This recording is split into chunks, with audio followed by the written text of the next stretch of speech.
बुराई तो तुम्हें हजारों की भीड़ में भी तुम्हें ढूंढ लेगी।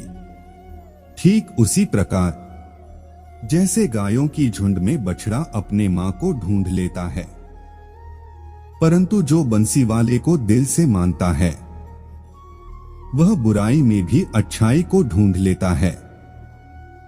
व्यक्ति को सदैव बुराई से बचकर रहना चाहिए। अगर कोई बुरा कर्म करता है तो वह कर्म उसको अपने जीवन में भोगना ही पड़ता है। जिस प्रकार बछिया झुंड में भी अपने मां को ढूंढ लेती है, वैसे ही कर्म का फल आपको हजारों के भीड़ में भी ढूंढ लेगा। माधव कहते हैं, किसी जीव को कष्ट देकर आप मुझे खुश नहीं देख सकते हो। श्री कृष्ण जगत के स्वामी हैं, वह कण कण में निवास करते हैं। छोटे से छोटे जीव के हृदय में ईश्वर का वास होता है। उस जीव को कष्ट का अनुभव होना ईश्वर को कष्ट का अनुभव कराता है। अर्थात किसी जीव को कष्ट देकर अपने ईश्वर को खुश कैसे देख सकते हैं। वह दिन मत दिखाना कान्हा कि हमें खुद पर गुरूर हो जाए। रखना अपने दिल में इस तरह कि जीवन सफल हो जाए। जो कृष्ण का दास हो जाता है वह अपने आराध्य से ऐसे दिन ना दिखाने की कामना करता है जिससे उसमें कभी गुरूर आ जाए। वह तो अपने कृष्ण का सेवक बनकर ही जीवन सफल बनाना चाहता है। जो हुआ अच्छा हुआ, जो होगा अच्छा होगा। स्वयं को मुझ पर छोड़ दो, अपने कर्म पर ध्यान दो। कर्म ऐसा जो स्वार्थ रहित पाप रहित हो। कृष्ण अपने भक्तों को कर्म का मार्ग दिखाना चाहते हैं। वह कहते हैं, अपने कर्म समाज के प्रति और मानव कल्याण के प्रति केंद्रित करते हुए करो। बाकी फल की चिंता मत करो, उन सभी कर्मों को मुझे समर्पित करो। इस मार्ग को अपनाकर तुम मुझे प्राप्त कर सकते हो, मेरे प्रेम का भागीदार बन सकते हो। दुष्ट लोग अगर समझाने मात्र से समझ जाते तो यकीन मानो महाभारत कभी ना होता। जो दुष्ट लोग होते हैं वह कठोरता से ही मानते हैं, उनको समझाने के लिए कठोर व्यवहार करना आवश्यक है। अगर समझाने मात्र से दुष्ट समझ जाते तो बांसुरी बजाने वाला कभी महाभारत नहीं होने देता। जो अपने मन पर नियंत्रण नहीं रखता वह स्वयं का धीरे धीरे शत्रु बनता जाता है। मनुष्य का मन सदैव से चंचल रहा है। इस मन की चंचलता ने मनुष्य को पथभ्रष्ट तथा मार्ग से विचलित करने में कोई कसर नहीं छोड़ी। जो व्यक्ति अपने मन को नियंत्रण में नहीं रखता वह धीरे धीरे स्वयं का शत्रु बन जाता है। ज्यादा हंसने और बोलने वाला व्यक्ति अगर चुप हो जाए तो मान लेना वह भीतर से टूट चुका है।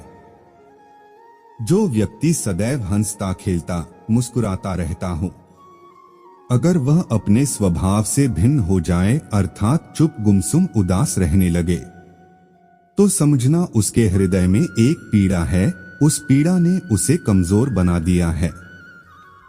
जिस व्यक्ति के पास संतुष्टि नहीं है उसे कितना भी मिल जाए वह असंतुष्ट ही रहेगा। जिस व्यक्ति के पास संपूर्ण धन दौलत ऐश्वर्य वैभव सब है मगर संतुष्टि नहीं है, उस धन दौलत का कोई अर्थ नहीं। वह सदैव असंतुष्ट की स्थिति में ही रहता है। जिसके पास संतुष्टि है वह थोड़े में भी संतुष्ट रहता है। जिंदगी में सदैव अवसरों का आनंद लेना चाहिए, लेकिन किसी के भरोसे को तोड़कर नहीं।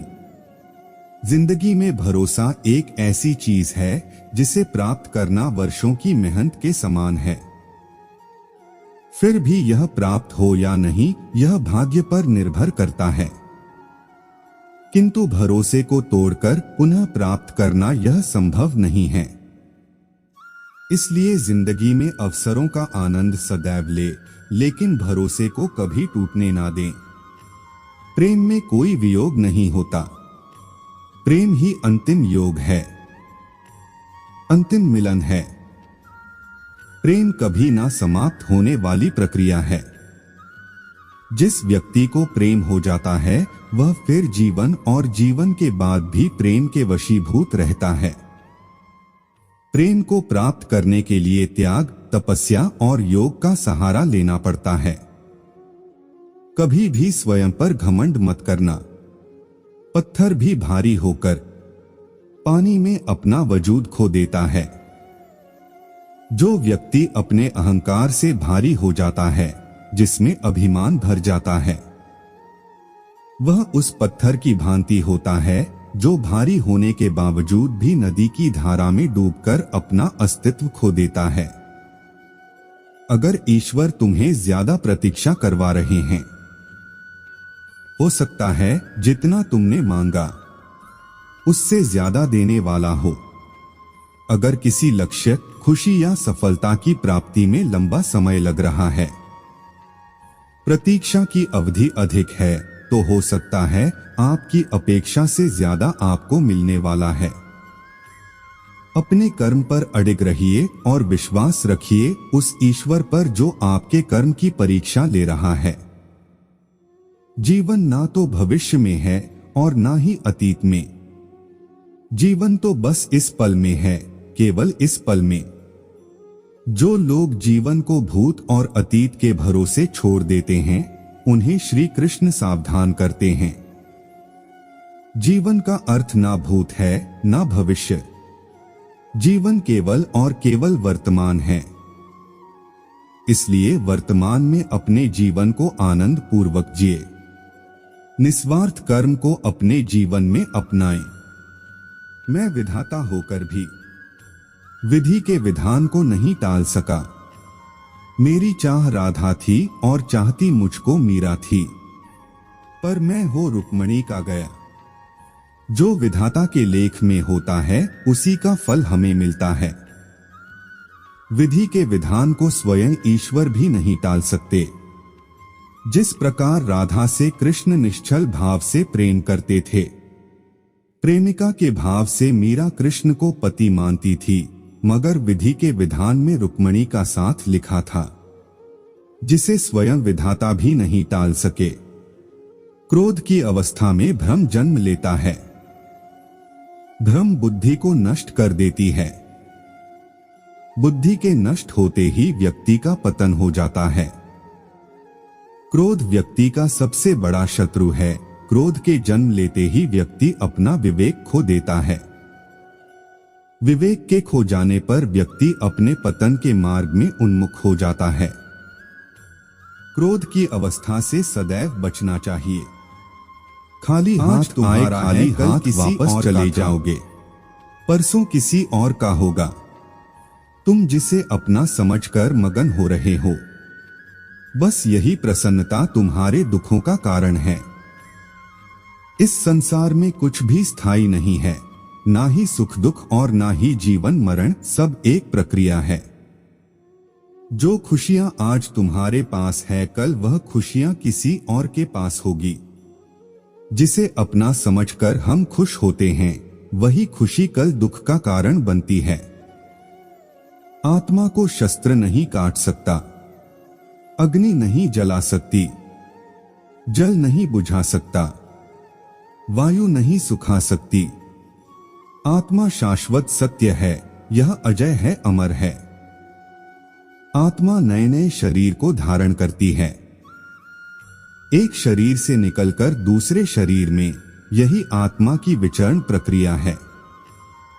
इस आत्मा को ना तो किसी शस्त्र से काटा जा सकता है, ना ही अग्नि इसे जला सकती है। कोई जल इसे बुझा नहीं सकता और यह किसी वायु से सुख नहीं सकती। सभी प्राणियों को समान रूप से देखता हूं। ना कोई मुझे कम प्रिय है, ना अधिक। लेकिन जो मेरी प्रेम पूर्वक आराधना करते हैं, वह मेरे भीतर रहते हैं और मैं उनके जीवन में आता हूं। ईश्वर के लिए सभी प्राणी समान है। उन सभी में समान रूप से ईश्वर का वास होता है। कोई जीव छोटा या बड़ा, अधिक या ज्यादा प्रिय नहीं होता। जो अपने ईश्वर की विशेष आराधना करते हैं, वे पुकारते हैं उनके साथ वह सदैव उपस्थित रहते हैं। वह जो सभी इच्छाएं त्याग देता है, मैं और मेरा की लालसा तथा भावना से मुक्त हो जाता है, उसे शांति प्राप्त होती है। जिस व्यक्ति में अहंकार में और मेरा का भाव समाप्त हो जाता है, कुछ पाने की लालसा नहीं होती, वह परम शांति को प्राप्त करता है, उसे भगवान ईश्वर की शरण प्राप्त होती है। अंत समय में वह उस परम पद को प्राप्त होता है जो देवताओं के लिए भी दुर्लभ है। मैं धरती की मधुर सुगंध हूं, मैं अग्नि की ऊष्मा हूं, सभी जीवित प्राणियों का जीवन और सन्यासियों का आत्म संयम भी मैं ही हूं। संपूर्ण जगत ब्रह्मांड चराचर सब में ईश्वर का वास है। यह ईश्वर की माया ही है जो पूरे ब्रह्मांड में व्याप्त है। वही ईश्वर धरती पर मधुर संगीत है, वही ईश्वर अग्नि की ऊष्मा है। उसी ईश्वर का वास प्रत्येक प्राणियों में है। जो सन्यासियों के चित्त को शांत कर साधना में लीन करता है, वह आत्म संयम भी ईश्वर ही है। फल की अभिलाषा छोड़कर कर्म करने वाला पुरुष ही अपने जीवन को सफल बनाता है। जो व्यक्ति कर्म में विश्वास रखता है, अपने कर्म से पीछे नहीं हटता, फल की चिंता नहीं करता, वह पुरुष अपने जीवन को सफल बनाता है। फल की चिंता करने वाला व्यक्ति कभी अपने जीवन को सफल नहीं बना सकता।